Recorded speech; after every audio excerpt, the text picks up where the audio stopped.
ಇನ್ನು ಕೇಳಂ ಎಲೆಕ್ಷನ್ ಗೆಲ್ಲೋದು ಯಾರು? ಕೇಳಂ ಎಲೆಕ್ಷನ್ ಅಲ್ಲಿ ಎಕ್ಸಿಟ್ ಪೋಲ್ಗಳಲ್ಲಿ ಆಲ್ಮೋಸ್ಟ್ ಎಲ್ಲರೂ ಕೂಡ ಅಷ್ಟೇ ಅಲ್ಲಿ UDF ಅಧಿಕಾರಕ್ಕೆ ಏರುತ್ತೆ ಅಂದ್ರೆ ಬದಲಾವಣೆಯನ್ನ ಈ ಸತಿ ಕೇರಳಂನಲ್ಲಿ ಮತದಾರ ಬಯಸಿದ್ದಾನೆ ಅಂತೇಳಿ ಎಕ್ಸಿಟ್ ಪೋಲ್ಗಳು ಹೇಳ್ತಾ ಇದಾವೆ. 10 ವರ್ಷಗಳ ಬಳಿಕ UDF ಈ ಸತಿ ಕಮಾಲ್ ಮಾಡುತ್ತಾ? ಪಿಣರಾಯಿ ವಿಜಯನ್ ಮೇಲೆ ಸಾಕಷ್ಟು ಆರೋಪಗಳು ಬಂದಿತ್ತು. ಸೊ ಇದೇ ಮೇಜರ್ ಹೊಡೆತವನ್ನ ಕೊಟ್ಟಿತ್ತಾ ಅಥವಾ ಪಿಣರಾಯಿ ವಿಜಯನ್ಗೆ ಮತದಾರ ಈ ಸತಿನೂ ಜೈ ಅಂದಿದ್ದಾನ ಅನ್ನುವಂಥ ಕುತೂಹಲ ಅಂತೂ ಇದ್ದೇ ಇದೆ.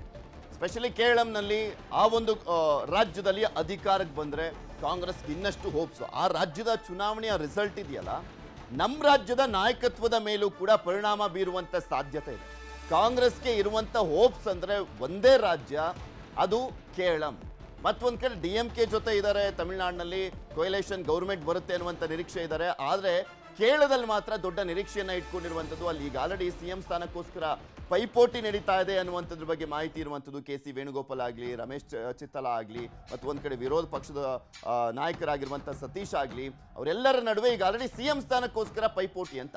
ಮೇನ್ಲಿ ಅಲ್ಲಿ ಶರ್ಮಿತಾ 2019ರ ಎಲೆಕ್ಷನ್ ನೋಡಿದ್ವಿ, ಅಂದರೆ ಲೋಕಸಭೆ ಎಲೆಕ್ಷನ್, ಮತ್ತು 2024ರ ಲೋಕಸಭೆ ಎಲೆಕ್ಷನ್. 2 ಬಾರಿ ಕೂಡ ಅಲ್ಲಿ ರಾಹುಲ್ ಗಾಂಧಿಗೆ ಒಂಥರ ಪುನರ್ಜನ್ಮ ಕೊಟ್ಟು ಅಲ್ಲಿ ಆಯ್ಕೆ ಮಾಡಿದ್ದು, ಮತ್ತೆ ಪ್ರಿಯಾಂಕಾ ಗಾಂಧಿ ಅವರು ಕೂಡ ತಮ್ಮ ರಾಜಕೀಯವನ್ನ ಶುರು ಮಾಡಿದ್ದು ಕೇರಳಂ ಆಗಿರುವಂಥ ಹಿನ್ನೆಲೆಯಲ್ಲಿ ಅವರಿಬ್ಬರ ಒಂದು ಚರಿಷ್ಮಾ ಅಲ್ಲಿ ವರ್ಕೌಟ್ ಆಗುತ್ತಾ, ನಾಯಕತ್ವ ವರ್ಕೌಟ್ ಆಗುತ್ತಾ? 10 ವರ್ಷಗಳಿಂದ LDF ಅಧಿಕಾರದಲ್ಲಿದೆ. ಈ ಬಾರಿ UDFಗೆ ಅಧಿಕಾರವನ್ನ ಕೊಡ್ತಾರ ಅಲ್ಲಿನ ಜನ?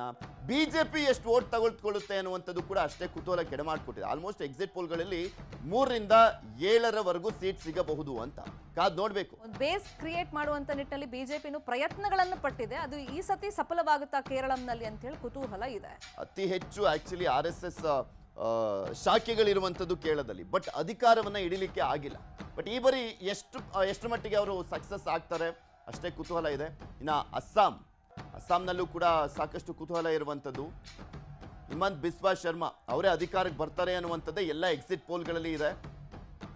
ಕೇರಳಂ ಮಾಡೆಲ್ನಿಂದ ಯಾರಿಗೆಲ್ಲ ಲಾಭ ಆಗುತ್ತೆ?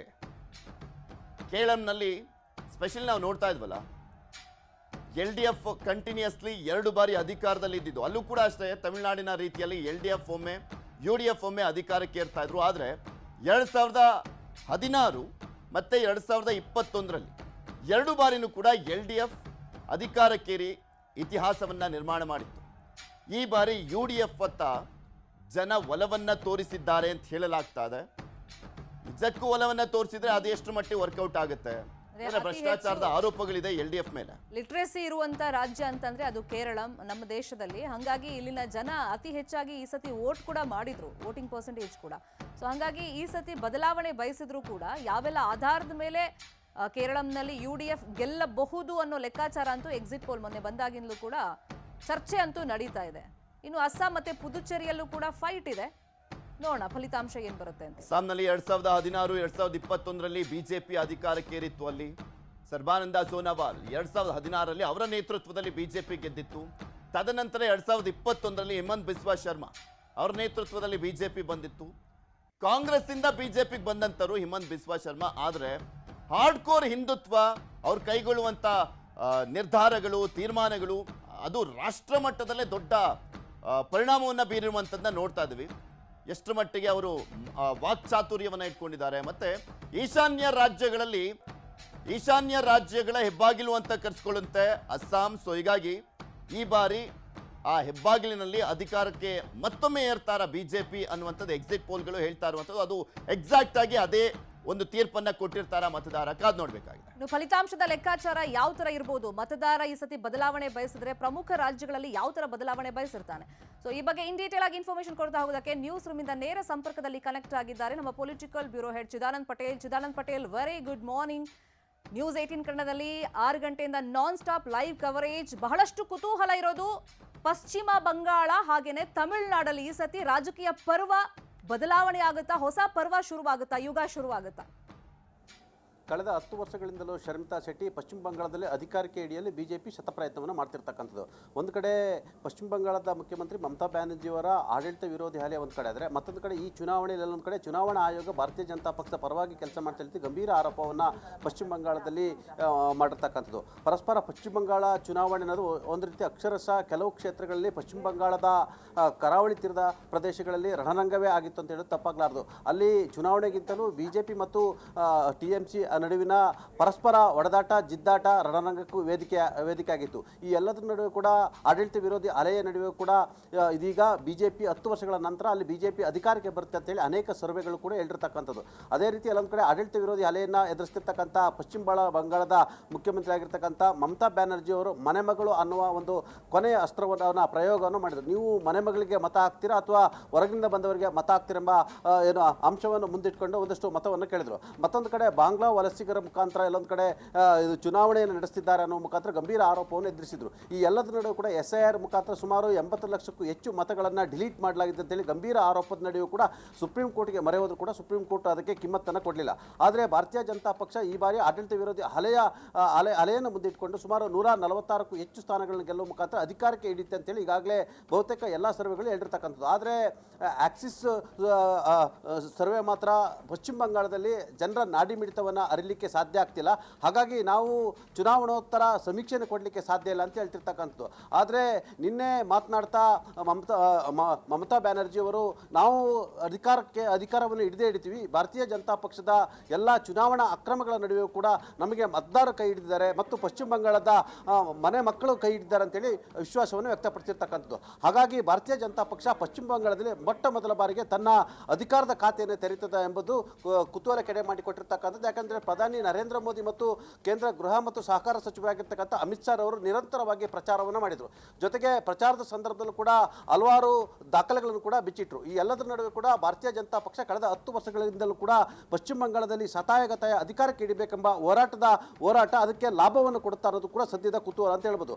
ಇನ್ನು ಪ್ರಮುಖವಾಗಿ ದಕ್ಷಿಣ ಭಾರತದ ಪ್ರಮುಖ ರಾಜ್ಯಗಳಾಗಿರ್ತಕ್ಕಂಥ ಹೆಬ್ಬಾಗಿಲಂತ ಕರೆಸ್ಕೊಳ್ತಕ್ಕಂಥ ತಮಿಳುನಾಡು ವಿಚಾರದಲ್ಲೂ ಕೂಡ ಇದೀಗ DMK ವಿರುದ್ಧ ಕೂಡ ಆಡಳಿತ ವಿರೋಧಿ ಅಲೆ ಇದ್ರೂ ಕೂಡ AIADMK ಮತ್ತು ಬಿಜೆಪಿ ನಡುವಿನ ಎಲ್ಲೊಂದು ಕಡೆ ಹೊಂದಾಣಿಕೆ DMK ಸಣ್ಣ ಪುಟ್ಟ ಪಕ್ಷಗಳ ಜೊತೆ ಕೂಡ ಹೊಂದಾಣಿಕೆ ಮಾಡಿಕೊಂಡಿರ್ತಕ್ಕಂಥದ್ದು ಮತ್ತು ಎಲ್ಲೊಂದು ಕಡೆ ಚುನಾವಣೆಯಲ್ಲಿ ಎಲ್ಲೊಂದು ಕಡೆ ಚುನಾವಣೆ ನಡೆಯುವ ಮುನ್ನ ಪ್ರತಿ ಮಹಿಳೆಯರಿಗೂ ಕೂಡ 5,000 ರೂಪಾಯಿ ಹಣವನ್ನು ಹಾಕಿರ್ತಕ್ಕಂಥದ್ದು ಮತ್ತು ಚುನಾವಣೆಯ ಸಂದರ್ಭದಲ್ಲಿ ಕೂಡ ಎಲ್ಲ ಪಕ್ಷಗಳು ಹಣದ ಮುಂದೆ ಚುನಾವಣೆ ನಡೆಸಿದ್ದಾರೆ ಅಂತೇಳಿ ಗಂಭೀರ ಆರೋಪ ಕೇಳಿ ಬಂದಿರತಕ್ಕಂಥದ್ದು. ಆದರೆ ಈ ಬಾರಿ DMKಗೆ ದೊಡ್ಡ ಸವಾಲಾಗಿರ್ತಕ್ಕಂಥದ್ದು ಚಲನಚಿತ್ರ ನಟ ಹಾಗೂ TVK ಪಕ್ಷದ ಮುಖ್ಯಸ್ಥ ಆಗಿರ್ತಕ್ಕಂಥ ವಿಜಯ್ ಅವರು. ಯಾಕಂತೇಳಿದ್ರೆ ಕರಾವಳಿ ಭಾಗದ ಮತದಾರರು ಮತ್ತು ಅಲ್ಪಸಂಖ್ಯಾತ ಮತದಾರರು ಅಂದರೆ ಅದರಲ್ಲೂ ಕೂಡ ಕ್ರಿಶ್ಚಿಯನ್ ಮತದಾರರು ಮತ್ತು ಯುವ ಮತದಾರರು TVK ಕೈ ಹಿಡಿತಾರೆಂಬ ಆತಂಕ DMKಗೆ ಎದುರಾಗಿರ್ತಕ್ಕಂಥದ್ದು. ವಿಜಯರವರು ಯಾರ ಮತವನ್ನು ಕಿತ್ತಿದ್ದಾರೆ ಎಂಬುದು ಕೂಡ ಸದ್ಯದ ಕುತೂಹಲ ಅಂತ ಹೇಳಲಾಗ್ತದೆ. AIADMK ಮತವನ್ನು ಕಿತ್ತಿದ್ದಾರಾ ಅಥವಾ ಆಡಳಿತ ಪಕ್ಷವಾಗಿರ್ತಕ್ಕಂಥ DMK ಮತಗಳನ್ನು ಬೇಟೆಯಾಡಿದ್ದಾರೆ ಎಂಬುದು ಕೂಡ ಸದ್ಯದ ಕುತೂಹಲ. ಆದರೆ ಕೆಲವು ಸಮೀಕ್ಷೆಗಳು ಕೂಡ ಎಲ್ಲೊಂದು ಕಡೆ ತಮಿಳುನಾಡಿನಲ್ಲಿ ಅತಂತ್ರ ವಿಧಾನಸಭೆಯ ಮುನ್ಸೂಚನೆಯನ್ನು ಕೊಟ್ಟಿರ್ತಕ್ಕಂಥದ್ದು. TVK ಗಮನಾರ್ಹವಾದ ಸಾಧನೆಯನ್ನು ಮೊದಲ ಬಾರಿ ಮಾಡೋ ಸಾಧ್ಯತೆ ಇದೆ ಎಂಬ ಮಾತು ಕೂಡ ಕೇಳಿ ಬಂದಿರತಕ್ಕಂಥದ್ದು. ಆದರೆ ಅನೇಕ ಸರ್ವೆಗಳು ಕೂಡ ಸುಮಾರು 30ಕ್ಕೂ ಹೆಚ್ಚು ಸ್ಥಾನಗಳನ್ನು TVK ತೆಗೆದುಕೊಳ್ಳುವ ಸಾಧ್ಯತೆ ಇದೆ ಅಂತ ಹೇಳ್ತಿರ್ತಕ್ಕಂಥದ್ದು. AIADMK ಕೂಡ ಮತ್ತು ಬಿಜೆಪಿಯ ಮೈತ್ರಿಯು ಕೂಡ ಅತಿ ಹೆಚ್ಚು ಸ್ಥಾನಗಳು ಗೆಲ್ಲುವ ಸಾಧ್ಯತೆ ಇದೆ ಅಂತ ಹೇಳ್ತಿರ್ತಕ್ಕಂಥದ್ದು. ಆದರೆ ಆಡಳಿತ ವಿರೋಧಿ ಅಲೆಯ ನಡುವೆ ಕೂಡ DMK ಸಣ್ಣ ಪುಟ್ಟ ಪಕ್ಷಗಳ ಜೊತೆ ಹೊಂದಾಣಿಕೆ ಮಾಡಿಕೊಂಡಿರ್ತಕ್ಕಂಥದ್ದು ಮತ್ತು ಕೆಲವೊಂದು ಅಸ್ಮಿತೆಯನ್ನು ಪ್ರದರ್ಶನ ಮಾಡಿರ್ತಕ್ಕಂಥದ್ದು. ಹಾಗಾಗಿ ಇಲ್ಲೊಂದು ಕಡೆ DMK ಮತ್ತೆ ಅಧಿಕಾರಕ್ಕೆ ಬರುವ ಸಾಧ್ಯತೆ ಇದೆ ಎಂಬ ಲೆಕ್ಕಾಚಾರಗಳು ಇದೀಗ ನಡೀತಿರ್ತಕ್ಕಂಥದ್ದು. ಆದರೆ ಒಂದು ವೇಳೆ ಅತಂತ್ರ ವಿಧಾನಸಭೆ ಆದರೆ ಅದಕ್ಕೆ ವಿಜಯರವರೇ ಕಾರಣ ಎಂಬ ಮಾತು ಕೂಡ ಕೇಳಿ ಬರ್ತಿರ್ತಕ್ಕಂಥದ್ದು. ಈ ಸಂದರ್ಭದಲ್ಲಿ ಚುನಾವಣೆಗೂ ಮೊದಲು ಕಾಂಗ್ರೆಸ್ ಪಕ್ಷ ವಿಜಯ್ ಜೊತೆ ಹೊಂದಾಣಿಕೆ ಮಾಡಿಕೊಳ್ಳಲಿಕ್ಕೆ ಎಲ್ಲ ರೀತಿಯ ಪ್ರಯತ್ನವನ್ನು ಮಾಡಿತು. ತೆರೆಯ ಹಿಂದೆ ಎಲ್ಲೊಂದು ಕಡೆ ಹಿಂಬಾಗಿಲಿನಲ್ಲಿ ಕಾಂಗ್ರೆಸ್ ಪಕ್ಷ ವಿಜಯ್ ಜೊತೆ ಮಾತುಕತೆ ನಡೆಸಿತು. ಸುಮಾರು 80 ಕ್ಷೇತ್ರಗಳನ್ನು ಕೂಡ ಕೇಳ್ತು. ಆದರೆ ಮಾತುಕತೆ ನಡೀತಿರೋ ಸಂದರ್ಭದಲ್ಲಿ ತಮಿಳುನಾಡಿನ PCC ಅಧ್ಯಕ್ಷರು P. ಚಿದಂಬರಂ ಹಾಗೂ ACC ಅಧ್ಯಕ್ಷ ಮಲ್ಲಿಕಾರ್ಜುನ್ ಖರ್ಗೆ ಅವರು ಅಷ್ಟರೊಳಗಡೆ DMK ಜೊತೆ ಒಪ್ಪಂದವನ್ನು ಮಾಡಿಕೊಂಡ್ರು. DMK ಕೊನೆಗೆ 28 ಸ್ಥಾನಗಳನ್ನು ಕೊಡ್ತು. ಆ 28 ಸ್ಥಾನಗಳಲ್ಲಿ ಕೂಡ ಸ್ಟಾಲಿನ್ ರವರು ಕಾಂಗ್ರೆಸ್ನ 8ಕ್ಕೂ ಹೆಚ್ಚು ವಿಧಾನಸಭಾ ಕ್ಷೇತ್ರಗಳಲ್ಲಿ ತಾವು ಹೇಳಿದವರಿಗೆ ಟಿಕೆಟ್ ಕೊಡಬೇಕಂತೇಳಿ ಹುಕುಂ ಮಾಡಿಸಿದ್ರು. ಹಾಗಾಗಿ ಎಲ್ಲೊಂದು ಕಡೆ ಸ್ವತಃ ರಾಹುಲ್ ಗಾಂಧಿ ಮತ್ತು ಪ್ರಿಯಾಂಕಾ ಗಾಂಧಿ ವಾದ್ರಾ ಕೂಡ ಈ ಬಾರಿ DMK ಜೊತೆ ಹೊಂದಾಣಿಕೆ ಮಾಡಿಕೊಂಡು ಹೋಗುವ ಏನು ಇಚ್ಛೆ ಇರಲಿಲ್ಲ. ಯಾಕಂತೇಳಿದ್ರೆ ಪ್ರತಿ ಬಾರಿ ಕೂಡ DMK ಕಾಂಗ್ರೆಸ್ಗೆ ಭಿಕ್ಷೆಯನ್ನು ಕೊಡುವಂಥ ರೀತಿ ಸೀಟ್ಗಳನ್ನು ಕೊಡುವಂಥದ್ದು. ಕಾಂಗ್ರೆಸ್ ಪಕ್ಷ ಸುಮಾರು 40 ಸೀಟ್ಗಳನ್ನು ಕೇಳಿದ್ರು ಕೂಡ ಕೊನೆ ಗಳಿಗೆಯಲ್ಲಿ 28 ಸೀಟ್ಗಳನ್ನು ಮಾತ್ರ ಕೊಟ್ಟಿರ್ತಕ್ಕಂಥದ್ದು. ಹಾಗಾಗಿ ಎಲ್ಲೊಂದು ಕಡೆ ವಿಜಯನ್ ಜೊತೆ ಹೋದರೆ ಒಂದಷ್ಟು ಯುವ ಮತದಾರರು ಸೆಳಿಬಹುದೆಂಬ ಲೆಕ್ಕಾಚಾರದಲ್ಲಿತ್ತು. ಆದರೆ ಲೆಕ್ಕಾಚಾರ ಬುಡ ಮೇಲೆ ಆಗಿರ್ತಕ್ಕಂಥದ್ದು. ಈ ಎಲ್ಲದರ ನಡುವೆ ಕೂಡ AIADMK ಮತ್ತು ಬಿಜೆಪಿ ಹೊಂದಾಣಿಕೆ ಆಗಿರ್ತಕ್ಕಂಥದ್ದು. ADMK ಕೂಡ ಪಳನಿಸ್ವಾಮಿ ಸೇರಿದಂತೆ ಪನ್ನೀರ್ ಸೆಲ್ವಮು ಎಲ್ಲೊಂದು ಕಡೆ DMK ಜೊತೆ ಸೇರ್ಪಡೆಗೊಂಡಿರ್ತಕ್ಕಂಥದ್ದು. ಜೊತೆಗೆ ಜಯಲಲಿತಾ ಫಾಲೋವರ್ಸು ಎಲ್ಲೊಂದು ಕಡೆ ಬಿಜೆಪಿಗೆ ಮತ ಹಾಕ್ತಾರೆ ಎಂಬ ಮಾತು ಕೂಡ ಕೇಳಿ ಬಂದಿರತಕ್ಕಂಥದ್ದು. ಈ ನಡುವೆ ವಿಜಯರವರು ಯಾವ ರೀತಿ ಮ್ಯಾಜಿಕ್ ಮಾಡ್ತಾರೆ, ವಿಜಯರವರು ಯಾರ ಮತವನ್ನು ಕೀಳ್ತಾರೆ ಅನ್ನೋದು ಕೂಡ ಸದ್ಯದ ಕುತೂಹಲ. ಒಂದು ವೇಳೆ ಯುವ ಮತದಾರರು ಮತ್ತು ಮೀನುಗಾರರು ಹಾಗೂ ಕ್ರಿಶ್ಚಿಯನ್ ಮತದಾರರ ಮತಗಳನ್ನ ಕಿತ್ತರೆ DMKಗೆ ಭಾರಿ ಹೊಡೆತ ಅಂತಲೇ ಹೇಳಲಾಗ್ತಿದೆ. ಆ ಮುಖಾಂತರ ತಮಿಳುನಾಡು ಅಂಗ್ ಅಸೆಂಬ್ಲಿ ಆದರೂ ಕೂಡ ಆಶ್ಚರ್ಯಪಡಬೇಕಾಗಿಲ್ಲ ಎಂಬ ಮಾತು ಕೂಡ ಕೇಳಿ ಬಂದಿರತಕ್ಕಂಥದ್ದು ಶರ್ಮಿತಾ.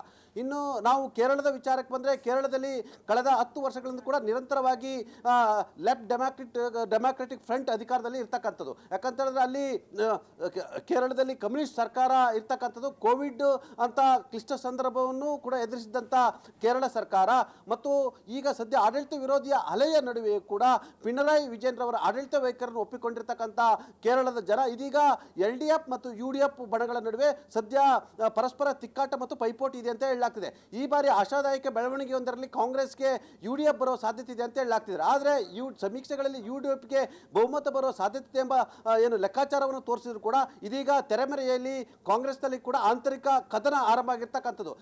ಒಂದು ವೇಳೆ UDF ಬಂದರೆ ಯಾರು ಮುಖ್ಯಮಂತ್ರಿ ಆಗ್ತಾರೆ ಎಂಬ ಮಾತು ಕೂಡ ಕೇಳಿ ಬಂದಿರತಕ್ಕಂಥದ್ದು. ಒಂದು ಕಡೆ ಅಲ್ಲಿನ ವಿಪಕ್ಷ ನಾಯಕ ಆಗಿರ್ತಕ್ಕಂಥ VD ಸತೀಶ್ ಚಂದ್ರವರೇ ಮುಖ್ಯಮಂತ್ರಿ ಆಗ್ತಾರೆ ಅಂತ ಹೇಳ್ತಿರ್ತಕ್ಕಂಥದ್ದು.